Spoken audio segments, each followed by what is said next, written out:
Me, me, me, me, me, me. Do, re, mi, fa, do, re, mi, fa, do, re, mi, fa. Okay.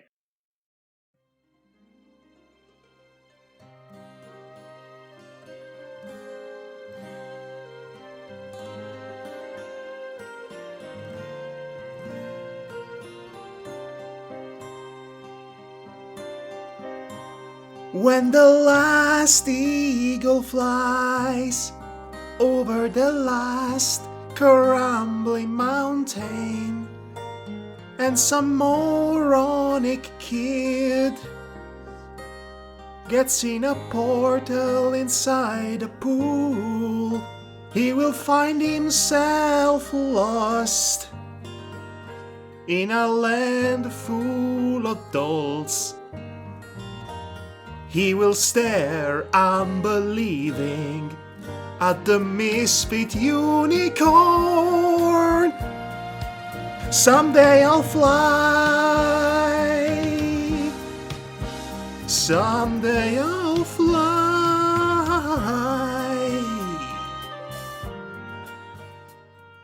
Wow, that's beautiful, man. Thank you, thank you. Really set the house on fire. Like, literally, set the house on fire. Oh my gosh, get the water!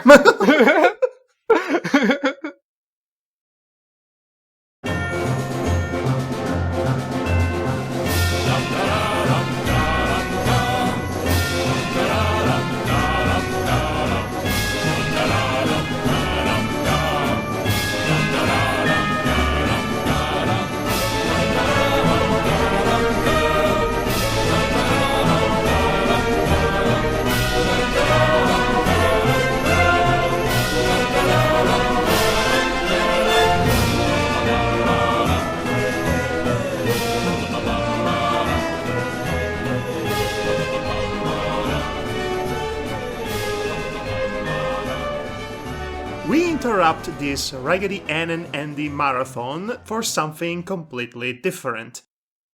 Different is one way to put it. Bewildering would be another way to put it. Another way to put it would be an experience that will leave you bemused. Well, actually, I was very elated by this experience. This was great.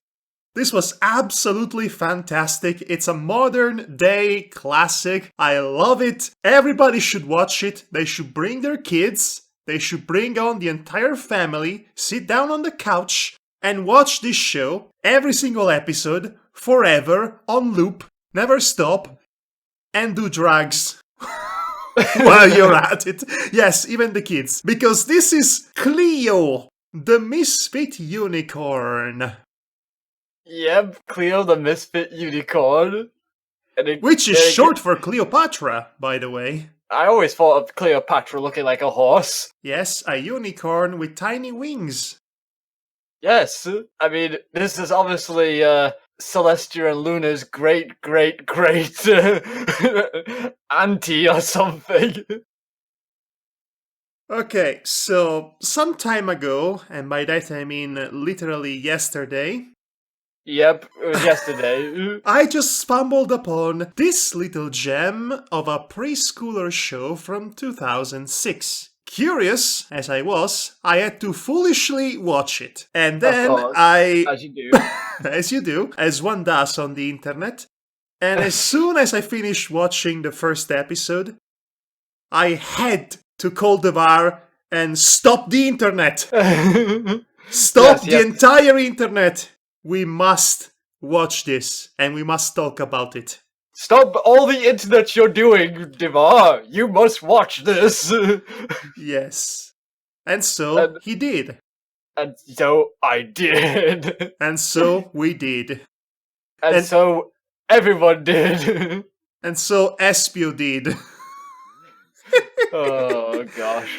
Finding information about this show is surprisingly hard. Yes, all I could find is that it was a show produced by the Stamfield Productions, which was an animation service, a Canadian animation service, because of course it's Canadian, which means it has basically made its name being a subcontractual animation studio. They would do unit animation for shows that other studios would hire them to do. They are mostly known for working on the Care Bears TV show. Oh, that explains a lot, actually. Yes, so they have been alive for about 30 years. Gordon Stanfield would be the proprietor of this studios or service, or however you want to call it. And this show, as in Cleo the Misfit Unicorn, is a original production of said studios. Right.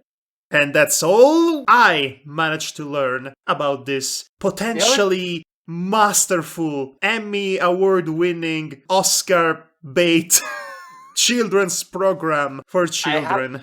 I have to admit, even I struggled to research anything on this. The only name that stuck out to me was a guy by the name of Mickey Rooney. It's only one of the most renowned actors who ever lived. Mickey Rooney, who started off as a child actor in the 1920s. His name is very familiar to me, but I've only seen him in a fair few TV shows. Yes, you've seen him appearing on The Simpsons. Everybody saw him in The Simpsons. Actually, I was going to say that I saw him in Murder, She Wrote. Oh. That was actually the one show I saw him in, actually. Well, that's good. So, Mickey Rooney passed away in 2014. This show is from 2006, which means we get all of Mickey Rooney in the role of a unicorn king. Oh gosh. Yes, he's called King Talbot. But Yeah, screw it, he's King Rooneycorn. King Rooneycorn. Oh gosh, I'm sorry. I'm so sorry, Rooney. I would say that you deserve better than this. But I would be lying, because this is clearly the role of his career.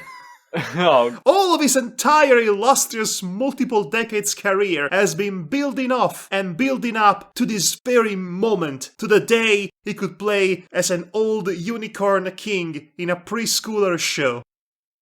And why wouldn't he, right?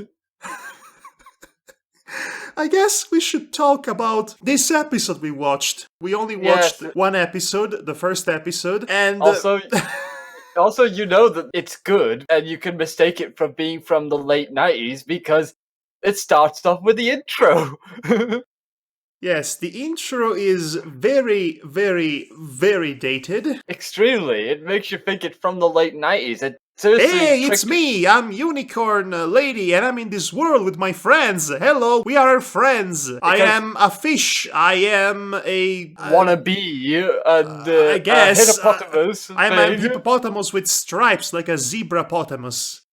Yeah. And I'm not joking, it looks like it came from the late 90s because it looked so like the 90s that Madhog here actually thought it was from 97. No, I didn't think it was from 1997. I saw the date that they have given to this cartoon where I watched it, and it said 1997.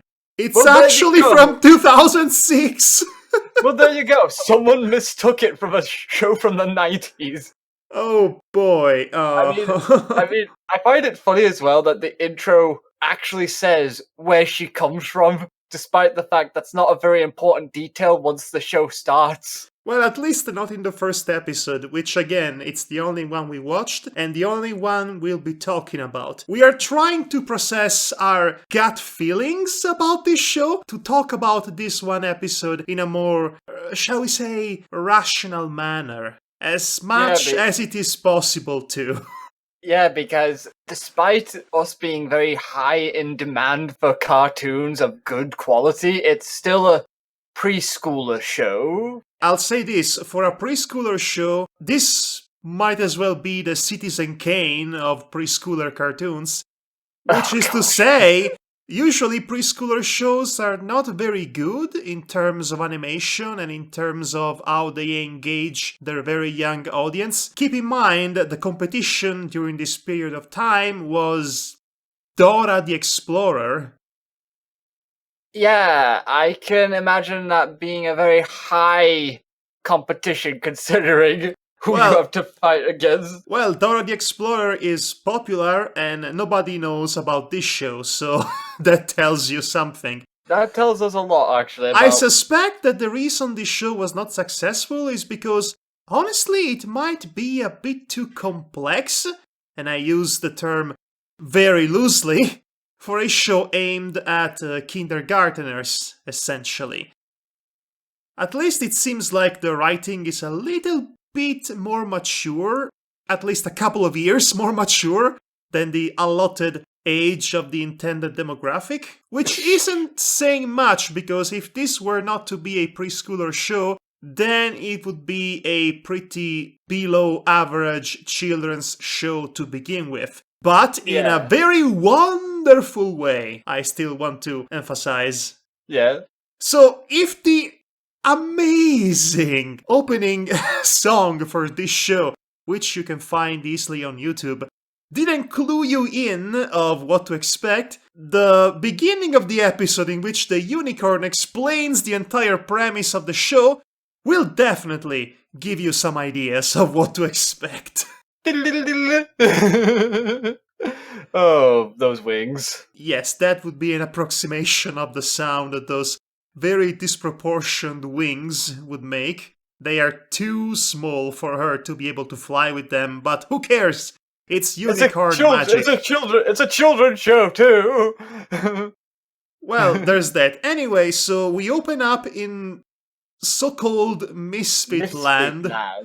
Great name, by the way. You totally didn't take it from the island of misfit toys. So, Cleo the Unicorn, which is Cleopatra for short. I mean, she literally says this. It's the very first sentence. We don't really need to know this, but she says it anyway.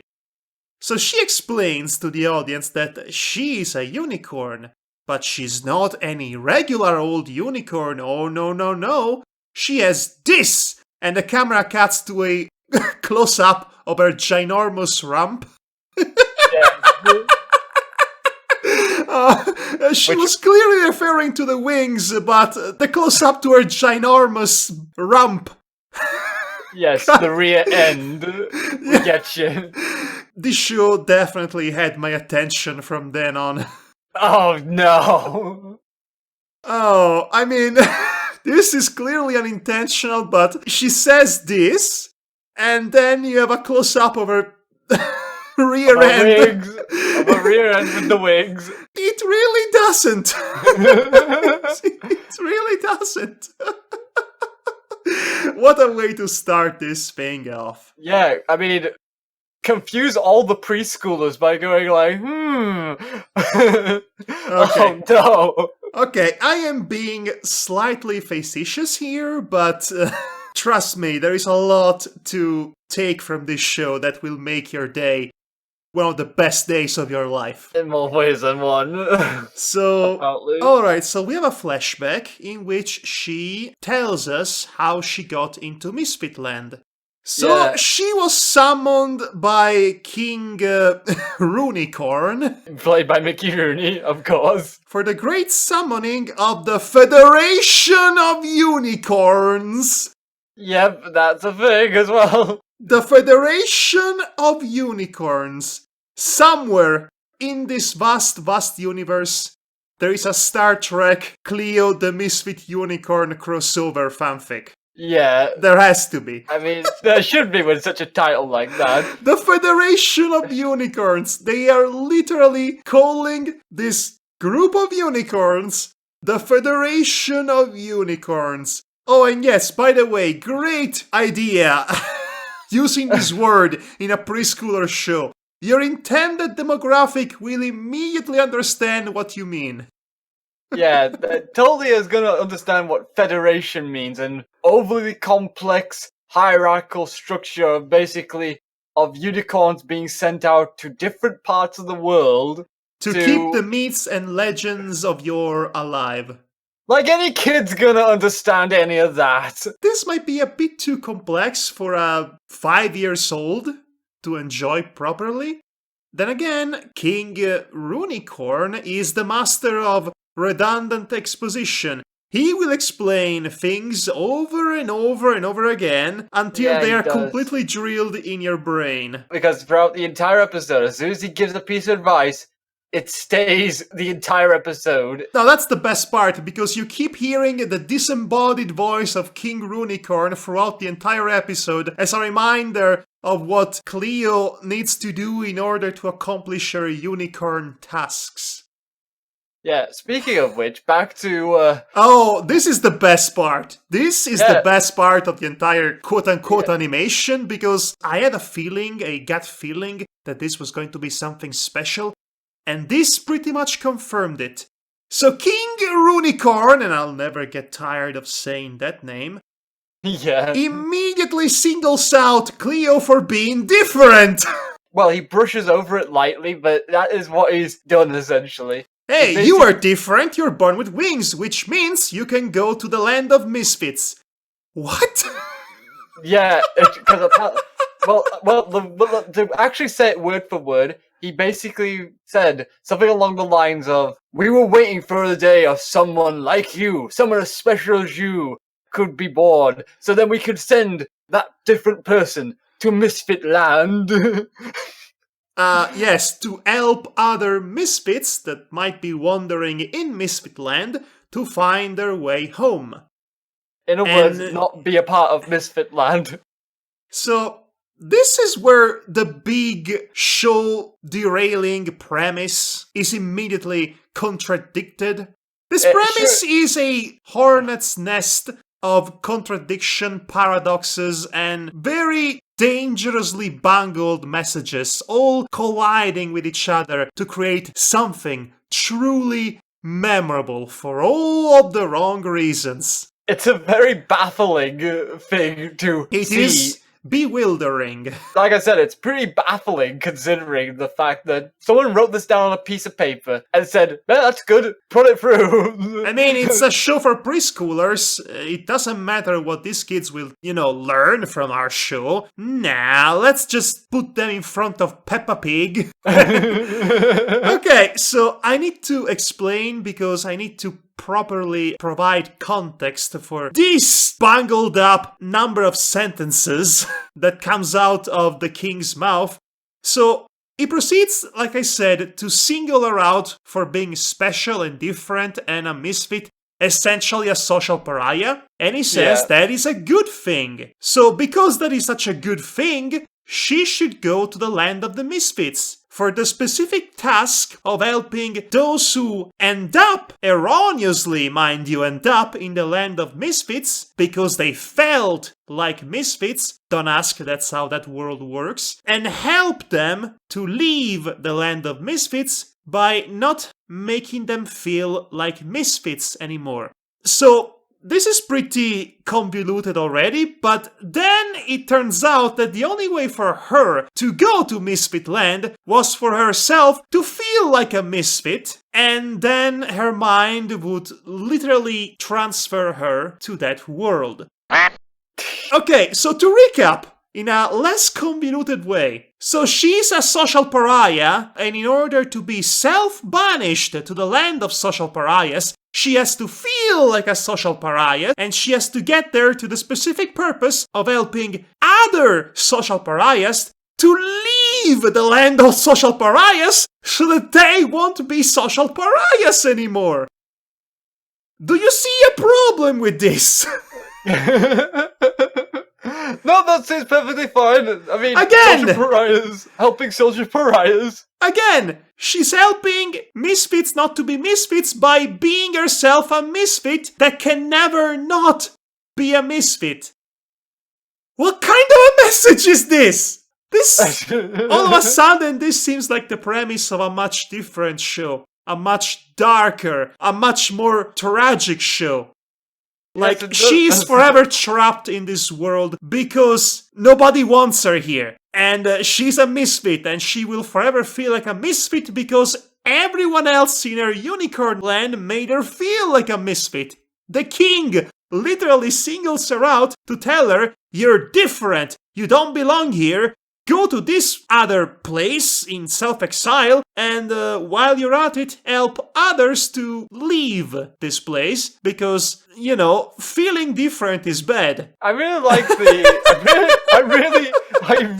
I must admit, I really like the logic of you must feel like a misfit sort of thing in order to get there. And then she asks, but how do I get there? I just told you have to feel like one. And there's a second thing actually. I just think it's really hilarious that despite the fact that she's supposed to feel like a misfit, no one else in her entire life apparently treated her as such until that very moment. You mean until the king singled her out and like a proper douche told her, you're different, you don't belong in this world. Of course, Mickey Rooney phrased it in a way that made her feel like she's the chosen one or something. But really, the way I read it is that he wanted to banish her because she was a freak, but he was too lazy to do so himself, so he told her to do this on her own.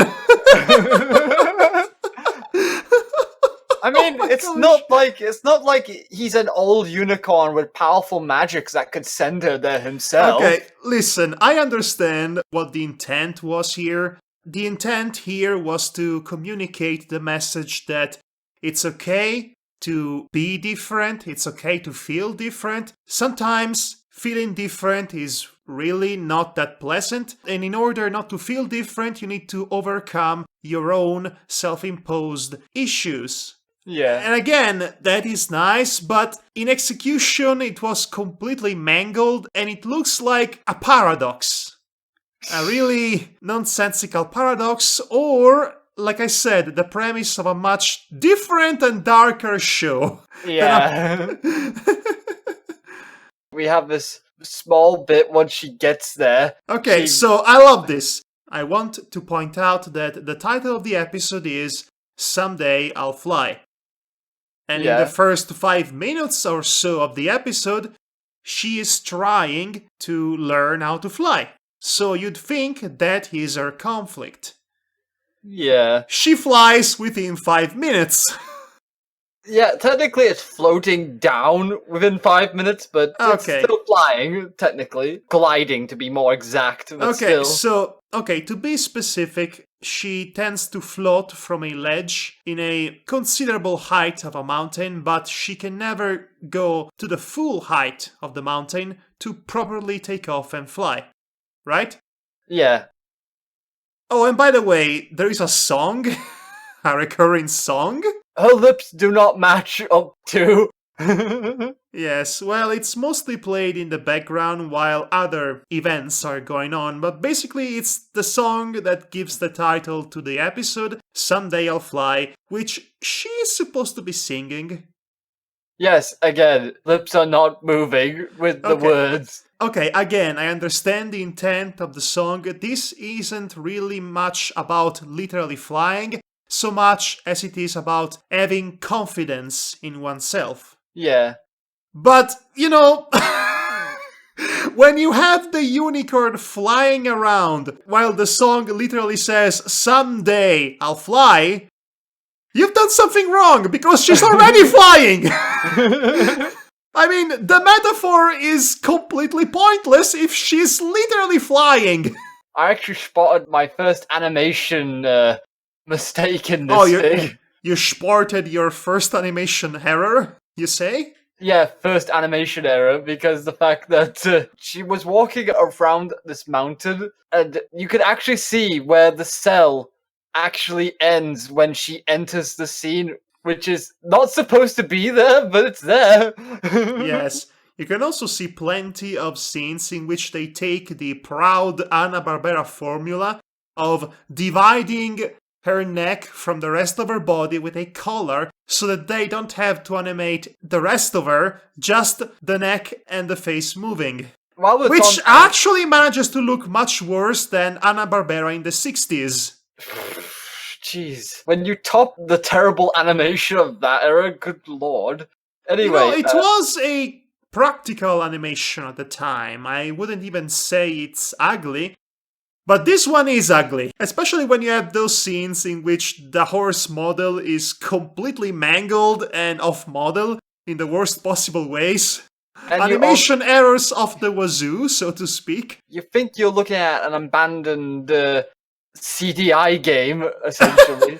Oh no, it still looks much better than a CDI game, let's be fair. Well, at least that's what I would be saying if the episode wasn't plagued by Windows Movie Maker page-turning transitions all the time. Oh, yeah. My gosh, did they look ugly! Yeah. Later on in the episode, while she was going through the air at one point, you could actually see they faded her cell to basically mimic her going through the clouds or something or whatever. Oh my gosh, And then she comes back down full. This episode is a veritable gold mine of animation errors. I could freeze the episode at any point in time and screen cap whatever frame I get, and it would be an instant classic. Like a modern day Picasso. And it gets even better when George appears. Ah!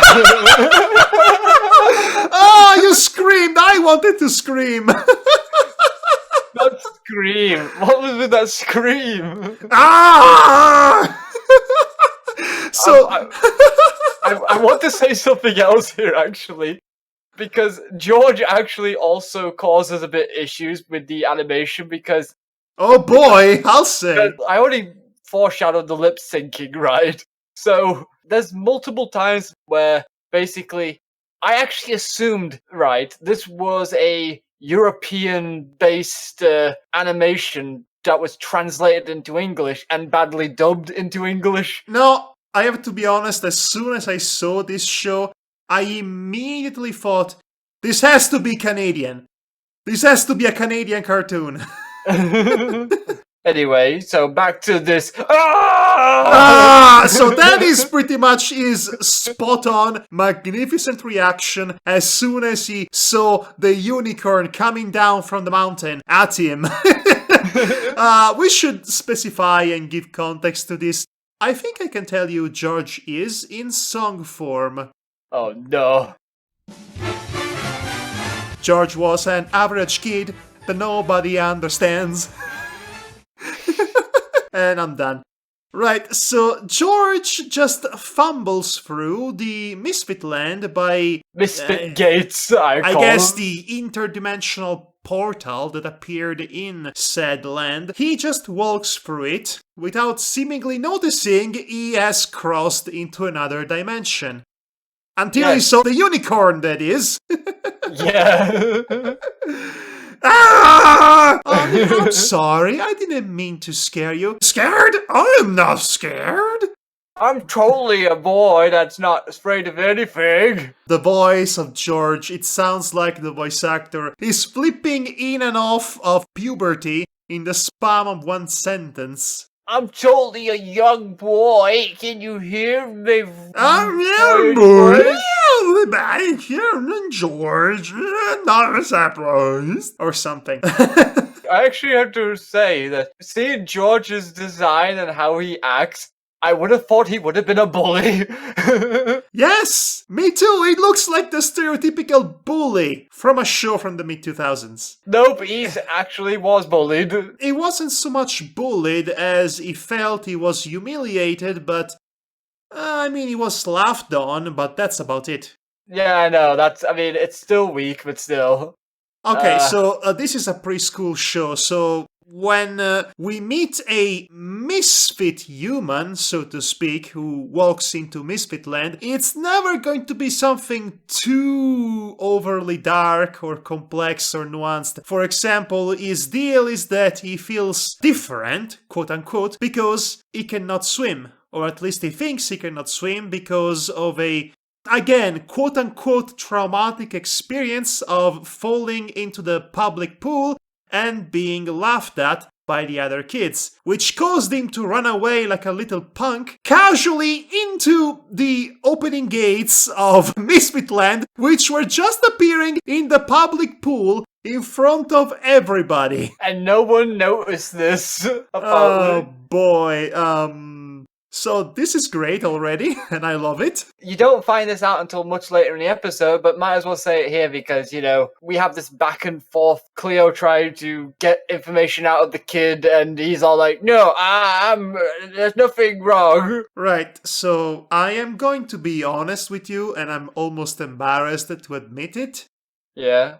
But I kind of, sort of, maybe, perhaps liked the dynamic between the unicorn and the kid.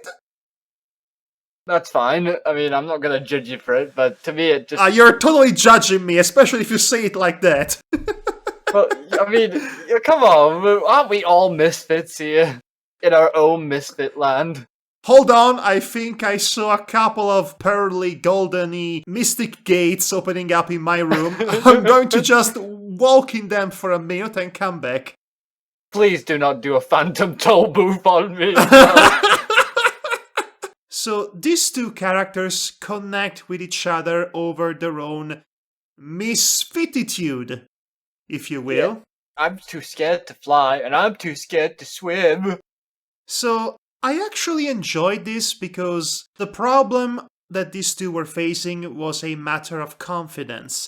And by talking to each other, by sharing their own fears and doubts, they managed to give each other confidence. They gain confidence and strength and self-assuredness by talking things out. There is this one long sequence while they climb the mountain up to the top in which they talk and let it all out that I really enjoyed, and I was pretty surprised at myself for genuinely and unironically enjoying that moment. Yeah. Back to riffing. Yes, back to riffing. There was a moment of weakness, it shan't happen again. Again, I do see where they're coming from. It's a very nice feeling, but at the same time, it doesn't really help that the story feels like it kind of just flows at its own pace. It has pacing problems. Yeah, that's I think it could have been solved in 10 minutes rather than 24 minutes. We do spend like 3 to 5 minutes basically introducing the character and how she got to Misfit Land before introducing George. By self-exile, essentially. Yeah, and then we spend another 10 minutes basically introducing 2 other characters that will be reoccurring in the show. Yes, there is a fish who lives atop a branch, which has me asking questions again. And he teaches the boy how to swim. I have so many questions, teacher.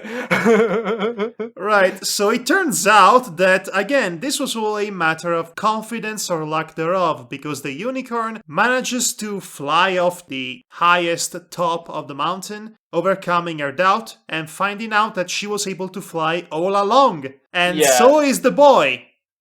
The boy can't fly, but he can definitely swim. Okay, the boy is able to find out that he was able to swim all along, and he just was crippled by self-doubt. There was actually a small little lesson about Hippo Zebra guy. He was talking about going to see his family and basically that he was going to drop in all of a sudden, surprise them. And she goes like, why don't you call them? Well, don't tell me you put it off. No. I'll tell them tomorrow.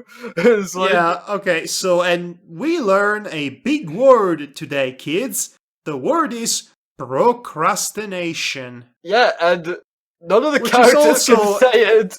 I guess the intended audience can relate. Okay, so it is also another theme that is directly linked with a lack of self-confidence. Because when you lack self-confidence, you keep putting things off.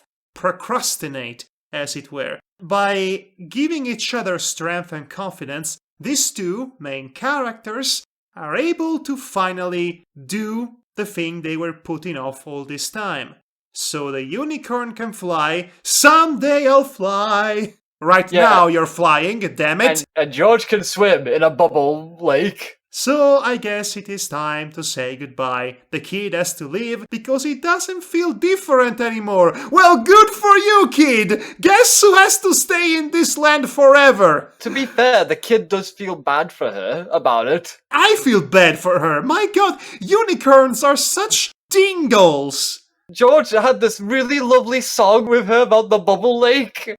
And then he has to leave. I am not sure I am fully buying into this weird unicorn and boy romance. But No. the child leaves, or at least tries to leave, right after saying the cheesiest line in the episode. A piece of you will always be with me whenever I think... Whenever I swim. Whenever I think of swimming, or whenever I swim, or whenever I think I'm obsessed, I need you! Again, there is this cute little moment in which he says, I would like to stay here and help other kids like me. Which brings me to another point that was actually explicitly said but fundamentally glazed over by King Roonicorn. Apparently, people have gone missing in Misfit Land for eons, and there was never a unicorn to lead them towards the right path, which is out of there. So I had to wonder how many people, how many children, how many people were separated from their families, never to be seen again, trapped in this world and dying there, like Jumanji or something. There's a creepypasta in this somewhere. Again, this should be a premise for a much darker, more interesting show than this. This is kind of weird, isn't it? Don't think too hard about it. Remember, it's a preschooler show. Preschoolers are not going to think about it until they're older and then start putting dark twists on it. Yes, it is always so fascinating looking back at preschooler shows when you're an adult and find out just how unsettling, creepy, and downright sinister they can get. I mean, look at the Teletubbies. Look at the creepy baby-faced son that is haunting everyone's nightmares. Even to this day. Yep. Right, so like I said, the kid tries to leave, but the unicorn sweeps him up for one last flight of the unicorns. Yeah. The song Someday I'll Fly plays in the background, which makes no sense whatsoever, because you're already flying! Damn you! This show is outstanding, astounding, and confounding. I love it. 10 out of 10. Would watch more. Question mark, question mark, question mark. What did I just watch? Question mark, question No, mark. I'm serious. I am serious. I am totally, completely 100% serious. I want people to watch this show. I want people to create memes based off this show. I want this show to sweep over the internet, over Twitter or Tumblr or whatever. I want people to know about it. I want people to make fun of it for decades. This deserves to be known and seen. It is glorious! What am I watching? Yes, bewilderment is the default emotion while watching this show. But occasionally that feeling was interrupted by the occasional fit of uncontrollable laughter. Yeah. Especially at the Federation of Unicorns! The Federation of Unicorns! My god, who writes this stuff? They deserve a medal. My kids are gonna understand half of this stuff. Maybe that's the reason why it is not very well known. This is too hard for my young'un. I need them to watch Dora the Explorer, where they'll treat my kid like an absolute piece of stupid trash. Or, you could just watch Lazy Town, which is great. We are number one. Anyway, so this was our side-tracking venture into the land of Misfit Land. Yes, where we both felt like misfits for about 53 minutes, so... But now we are ready to come back to the real world and leave all those losers who still think they're different behind. Because we are better than them. Yes. Oh boy, oh boy, oh boy, indeed. Right, so next time we'll be back with the Halloween special of Raggedy Ann and Andy, titled The Pumpkin Who Couldn't Smile. Yes, we'll be doing that next time. Until then, have a good night, have a good day, have a good mid-afternoon, and generally speaking, have a good life. possibly away from drugs. Yes, please take care of yourself, folks, and have a wonderful day or evening wherever you are. And take care, as always. Someday I'll fly. Kapoosh!